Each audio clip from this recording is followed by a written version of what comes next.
Assalamualaikum warahmatullahi wabarakatuh. Halo teman-teman semua, apa kabarnya? Semoga teman-teman semua dalam keadaan sehat dan selalu dalam lindungan Allah Subhanahu wa Ta'ala. Alhamdulillah, kita bertemu lagi dengan saya, Bapak Cahya. Nah, pada kesempatan kali ini kita akan membahas materi pelajaran sejarah Indonesia kelas 11.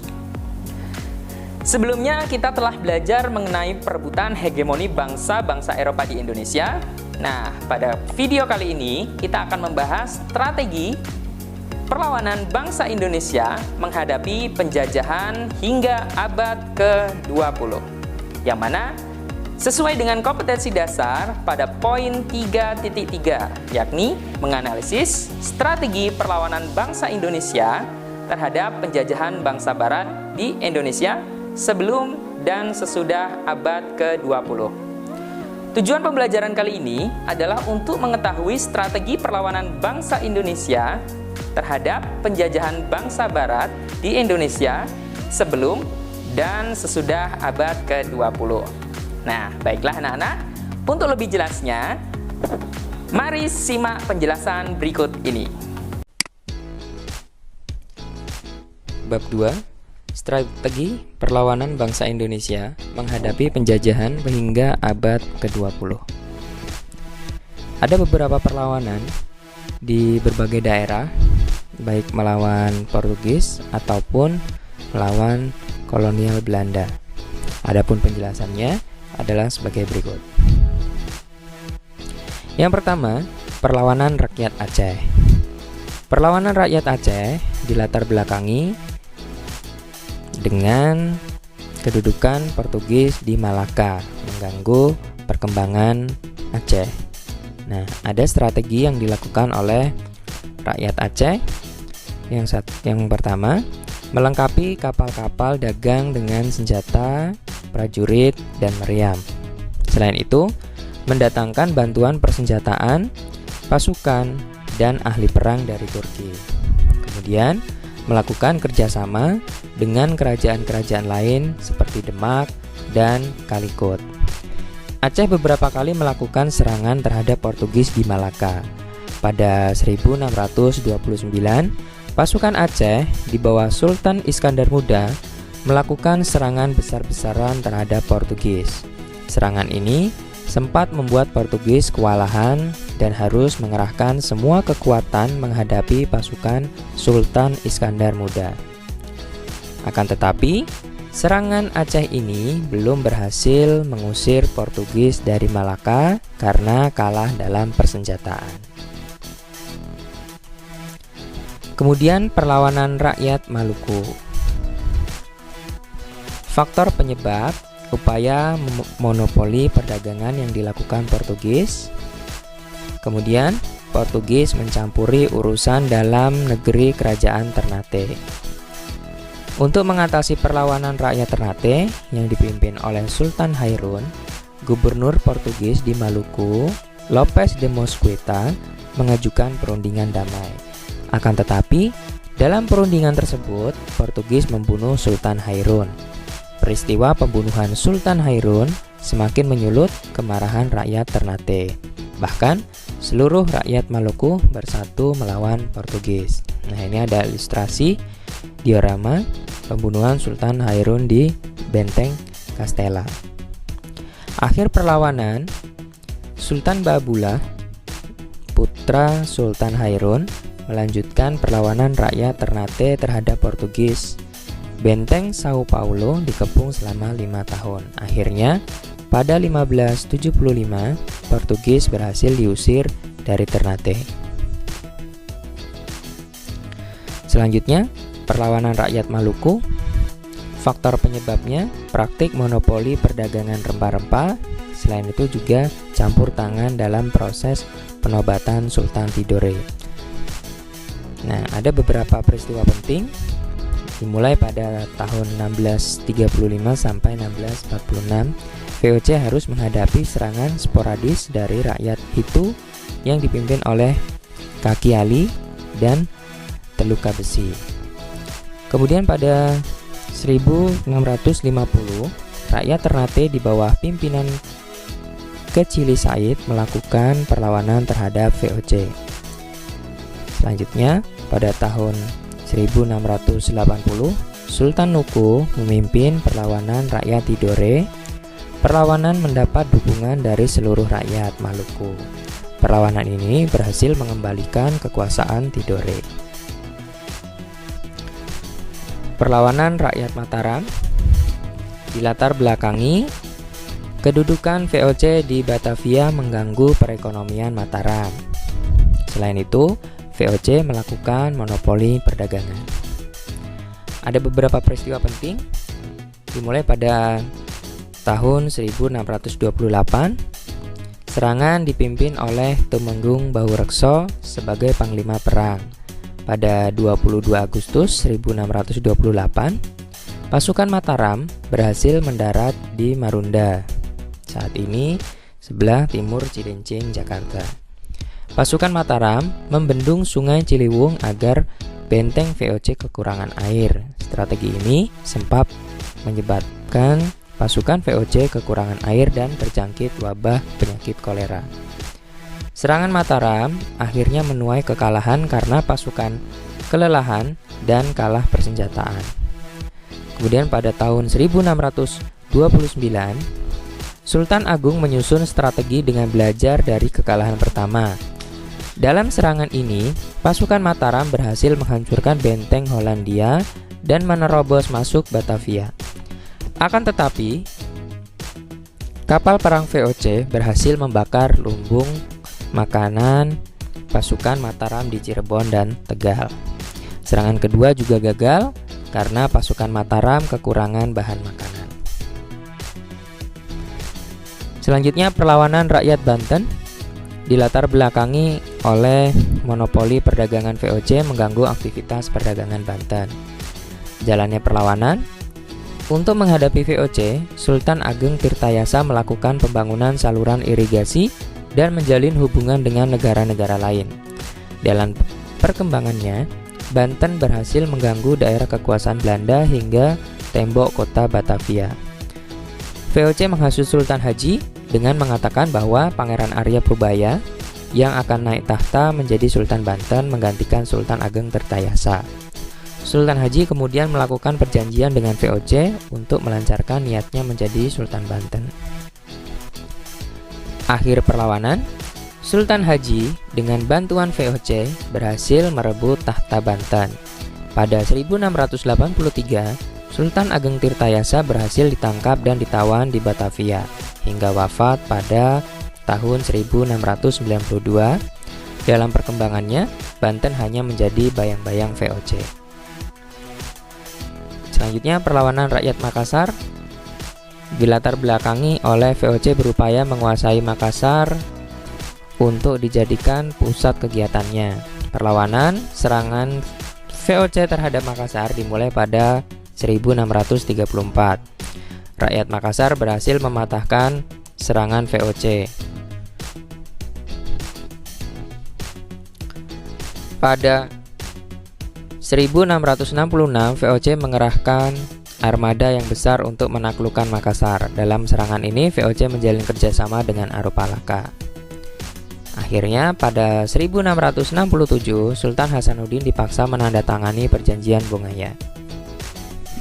Adapun isi perjanjian Bungaya: 1. VOC memperoleh hak monopoli rempah-rempah di Makassar.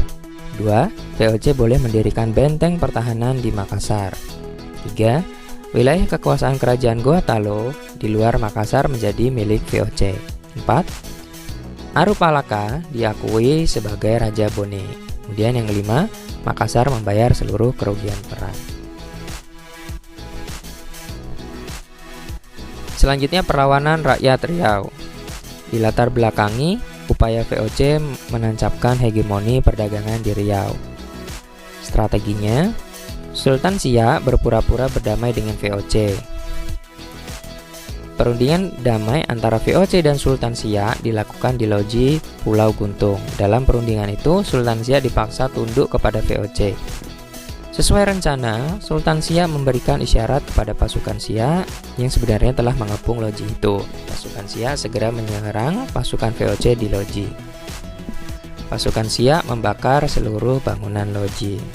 Akhirnya, keberhasilan siasat Hadiah Sultan mampu mengusir VOC dari Siak. Bahkan sepeninggal Sultan Abdul Jalil Muzaffar Shah, perlahan kerajaan Siak mengalami kemunduran. Akhirnya pada 1858, Siak tunduk kepada VOC yang ditandai dengan penandatanganan Traktat Siak.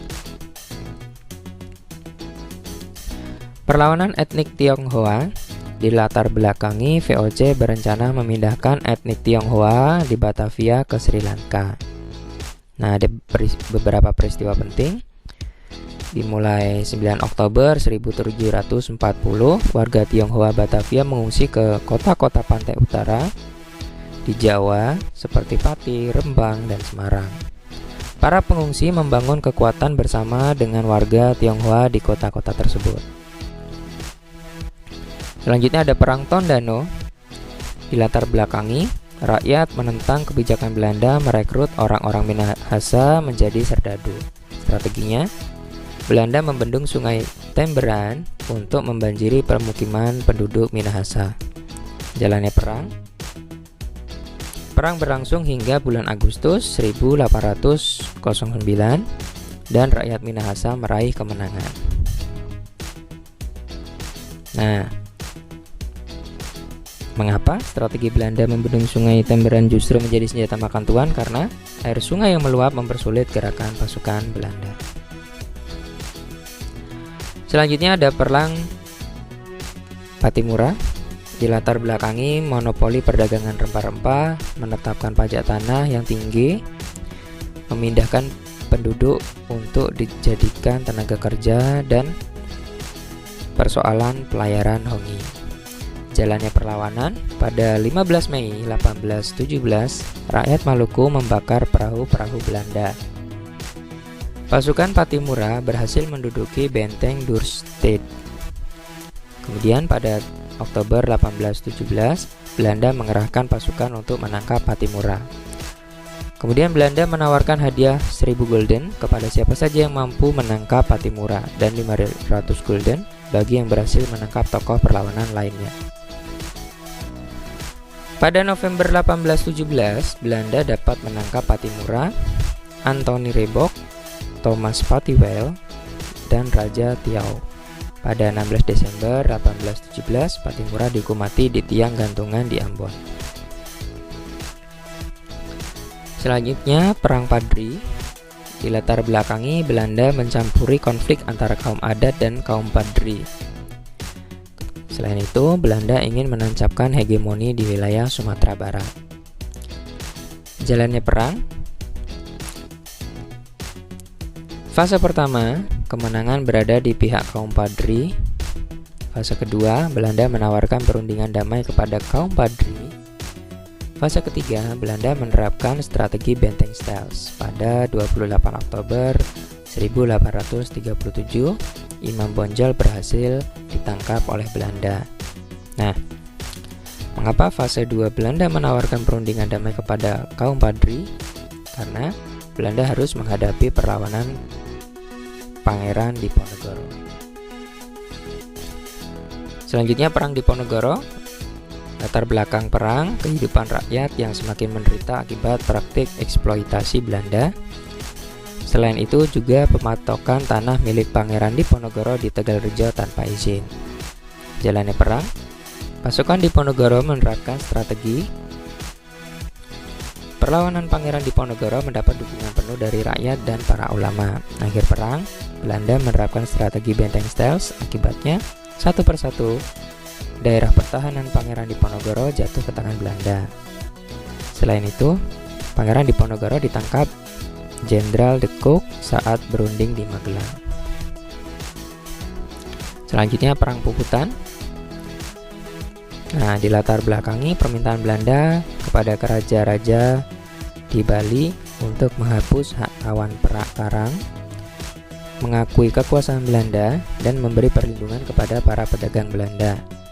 Jalannya perang, rakyat Bali di bawah pimpinan I Gusti Ketut Jelantik mengobarkan semangat Perang Puputan. Nah, apa itu Perang Puputan? perang hingga titik darah penghabisan untuk mempertahankan tanah Bali. Kemudian, jalannya perang, Belanda mengerahkan ekspedisi militer menghadapi rakyat Bali. Akhir perang, peperangan dimenangkan Belanda setelah berhasil merebut benteng Jagaraga.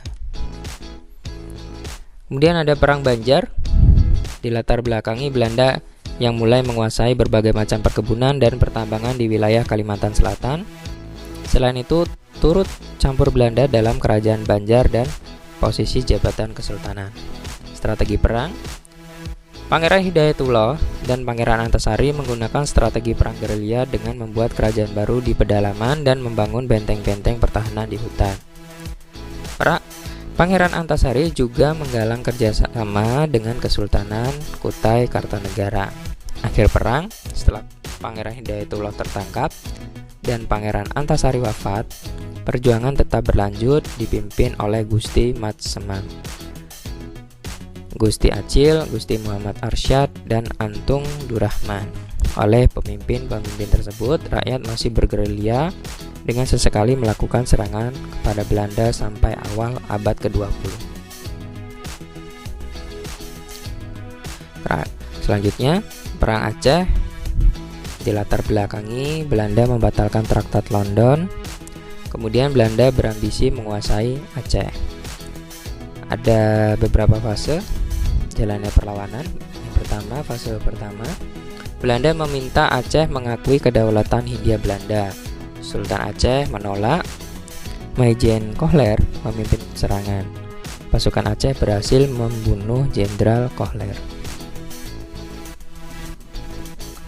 Fase kedua, Belanda mengutus Nok Hugronje untuk menyelidiki kehidupan dan struktur masyarakat Aceh. Fase ketiga, Belanda berhasil menaklukkan Perlawanan Aceh. Kemudian Perang Batak. Latar belakang, Belanda berniat menguasai Tapanuli. Selain itu, kekhawatiran rusaknya tatanan tradisional masyarakat Tapanuli. Jalannya perang, Sisinghamaraja 12 dan pasukannya menerapkan strategi perang gerilya. Belanda mendatangkan bantuan pasukan dari berbagai daerah. Akhir perang, Belanda melakukan penyisiran di Tapanuli pada 17 Juni 1907. Sisinghamaraja 12 wafat dalam pertempuran. Oke, demikianlah beberapa hal yang bisa saya sampaikan. Sebelumnya saya mohon maaf kepada teman-teman apabila di dalam penyampaian tadi mungkin ada kesalahan kata atau sikap. Semoga apa yang kita bahas tadi menambah khasanah keilmuan kita semua. Sampai jumpa di video selanjutnya. Tetap semangat. Nah, sebagai penutup, saya ingin mengutip sebuah hadis sebagai motivasi kita untuk selalu belajar dan belajar. Yakni, barang siapa yang menempuh jalan untuk menuntut ilmu, Allah Ta'ala akan memudahkan baginya jalan menuju surga. Hadis riwayat Muslim nomor 2699. Barakallahu fikum. Wassalamualaikum warahmatullahi wabarakatuh.